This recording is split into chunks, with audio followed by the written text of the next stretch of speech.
మా ఛానల్కి స్వాగతం. చూస్తున్న వీక్షకులకు ప్రేక్షకులకు ప్రియ కాళభైరవ భగవద్బంధులకి స్వాగతం పలుకుతూ మమ్మల్ని ఎంతగానో ఆదరిస్తూ ఉండబడినటువంటి ప్రియ సోదర సోదరీమణులకు అందరికీ సనాతన ధర్మ సంరక్షకులకి వీక్షకులకు ప్రేక్షకులకు 2024 సంవత్సరంలో శేషభాగమైనటువంటి 15 రోజులకు వీడుకోల్ పలుకుతూ 2025 సంవత్సరానికి స్వాగతం పలుకుతూ ఈ సంవత్సరంలో జరిగినటువంటి అష్టకష్టాలకు ఇబ్బందులకు అనారోగ్యాలకు స్వస్తి పలుకుతూ నూతన ఆనందంతో 2025 సంవత్సరం స్వాగతం పలకాలను కోరుకుంటూ 16/12/2024 నుండి 31 డిసెంబర్ 2024 వరకు పుట్టినటువంటి వారందరికీ కూడా ముందస్తుగా జన్మదిన శుభాకాంక్షలు.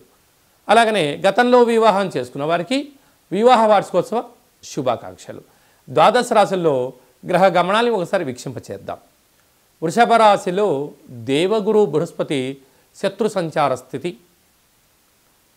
కర్కాటక రాశిలో కుజ సంచార స్థితి, కన్య రాశిలో కేతు సంచార స్థితి, వృశ్చిక రాశిలో బుధ సంచార స్థితి, ధనుస్సు రాశిలో రవి సంచార స్థితి, మకర రాశిలో శుక్ర సంచార స్థితి, కుంభరాశిలో శని భగవానుడు స్వక్షేత్ర సంచార స్థితి, మీనరాశిలో రాహు సంచార స్థితితో గ్రహ గమనాలు ఈ విధంగా ఉన్నాయి.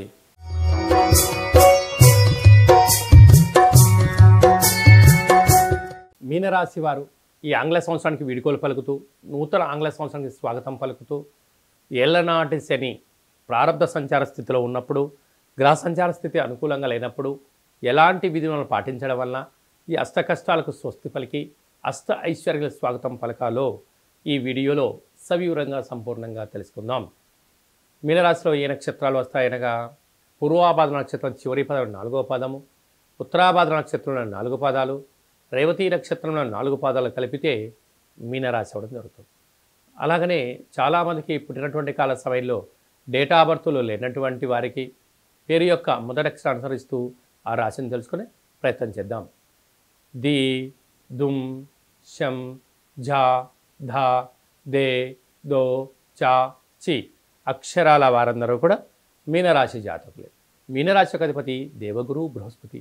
వీరికి ఒకవైపు ఏళ్లనాటి శని ప్రారబ్ధ సంచార స్థితిలో ఉండడం, సంవత్సరపు ఆంగ్ల సంవత్సరంలో చివరి ఆదివారం సోమవతి అమావాస్యతో కూడుకున్న సోమవారము, మంగళవారం అమావాస్యతో కూడుకోవడం అవ్వడం వలన రాశిలోనే రాహు ఉండడం వలన అనేక శత్రు ప్రభావాలు పొంచి ఉన్నాయి.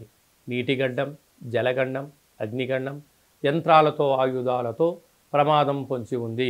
కనుక ఇలాంటి కాల సమయంలో ఏకాగ్రత, ప్రశాంతంగా ఉండడం, వివాదాలకు దూరంగా ఉండడం, ఎవరన్నా ఏదైనా అన్నట్లయితే కూడా మౌనంగా దాన్ని స్వీకరించగలిగినట్లయితే మంచి ఫలితాలు రాబోయే కాలంలో ఉంటాయి. ఆవేశానికి మీరు నిర్ణయం తీసుకున్నారా, అనర్థాలకు మీకు మీరే కేంద్ర బిందులు అయ్యే పరిస్థితి ఉంటుంది. రాశిలోని రాహు ఉండడం వలన, తృతీయంలో గురు సంచార స్థితి ఉండడం వలన మీ ఎదుగుదల కన్నా మీ దిగజారుతనానికి అనేక మంది విశ్వ ప్రయత్నం చేస్తున్నారు. కనుక ఇలాంటి కాల సమయంలోనే ఓపిక, పట్టుదల, సహనం, ఆధ్యాత్మికత, ఆరోగ్యాన్ని కాపాడుకోగలగాలి అని చెప్పి కూడా గమనించాలి. సంతాన స్థానంలో కుజ సంచార స్థితి ఉండడం వలన నూతనంగా వివాహమైన వారికి సంతాన యోగం, సప్తమంలో కేతు సంచార స్థితి, భాగ్యంలో బుధుడు, రాజ్యంలో రవి సంచార స్థితి, వ్యయంలో శని భగవానుడు స్వక్షేత్ర సంచార స్థితి అవ్వడం వలన అనారోగ్యము, వాహన ప్రమాదాలు, అనవసర ఖర్చులు పొంచి ఉన్నాయి. ఇలాంటి కాల సమయంలో ఏం చేయగలగాలన్నట్లయితే ఒక గ్లాసు బియ్యాన్ని అన్నంగా వండి అందులో పసుపును వేసి అన్నంగా వండినట్లయితే దాని రంగు మారిపోతూ ఉంటుంది.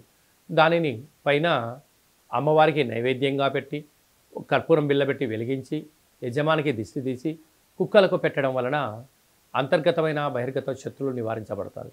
ప్రవహించే నీటిలో వేయడం వలన అనారోగ్యానికి ఆరోగ్యపరమైన దోషాలు తొలగిపోతాయి.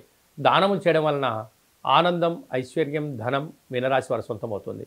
కుదిరితే అలా చేయండి, కుదరలేదు ఈ కింది నెంబర్ సంప్రదించినట్లయితే కాళభైరవ స్వామి యొక్క దేవాలయంలో కార్యక్రమాన్ని చేయించి మీకు వీడియో కాల్ ద్వారా చూపించి ఈ సంవత్సరంలో కష్టాలకు స్వస్తి పలుకుతూ కొత్త సంవత్సరానికి స్వాగతం పలకడం జరుగుతుందని చెప్పి కూడా గమనించాలి. ఈ 2024 సంవత్సరానికి మన స్వస్తి పలుకుతూ ఈ యొక్క ఆంగ్ల సంవత్సరంలో చివరి రోజు సోమవతి అమావాస్య మంగళవారం అమావాస్యతో కూడుకున్నటువంటి అవుతున్నాయి కనుక ప్రధానంగా మనము ఎలాంటి విధి విధానాలు పాటించాలో కూడా తెలుసుకుందాం. ఎందుకనగా ఇయర్ ఎండింగ్ అనగానే మనకు 25వ తారీఖు నుండి హాలిడేస్ రావడం, అందులో సంవత్సరంలో చివరి ఆదివారం, చివరి సోమవారం, చివరి మంగళవారం.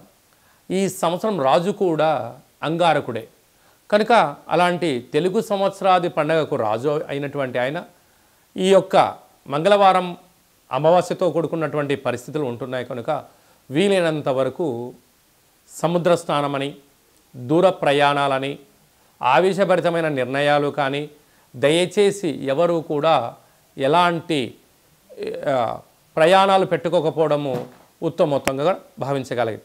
ఎందుకనగా సంవత్సరపు చివరి రోజులలో దాన్ని శేషము అంటారు కనుక అందులో అమావాస్యతో కూడుకున్నటువంటి సోమవారం అమావాస్య వస్తే దాన్ని సోమవతి అమావాస్య అని, మంగళవారం మిగులు ఛాయలు ఉన్నాయి కనుక అమావాస్యతో కూడుకున్న మంగళవారం అవ్వడం వలన ఆవేశభరితమైన నిర్ణయాలకు ఇది సరైన సమయం కాదులని, విందులని, వినోదాలని పాల్గొంటున్నప్పుడు ఎన్నో జాగ్రత్తలు అవసరం.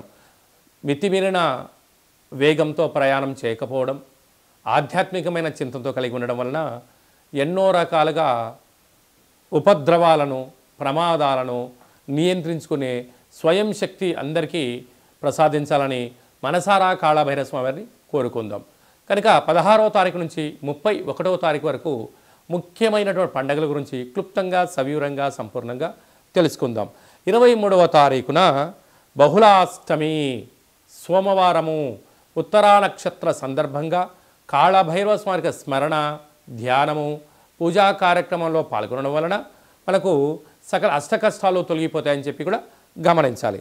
అలాగనే మనకు 30వ తారీఖు సోమవారం పూట అమావాస్య, సోమవారంతో కూడుకున్నటువంటి అమావాస్య అని సోమవతి అమావాస్య అంటారు కనుక సకల గ్రహదోషాలు సంవత్సరంలో ఉండబడినటువంటి వాటన్నిటిని కూడా వదిలేసుకొని కొత్త ఆనందకరమైనటువంటి స్వాగతం పలకాలి అన్నట్లయితే కాళభైరవ స్వామికి స్మరణ, కూష్మాండ దీపము, నారికేల దీపము, ముడుపు, కాళభైరవ హోమ కార్యక్రమాల్లో పాల్గొని దిష్టి తీసేసుకొని కుక్కకు మహారాజు గారు కానీ పక్షిరాజవారైనటువంటి కాకికి ఆహారాన్ని పెట్టుకోవడం వలన యోగదాయకం.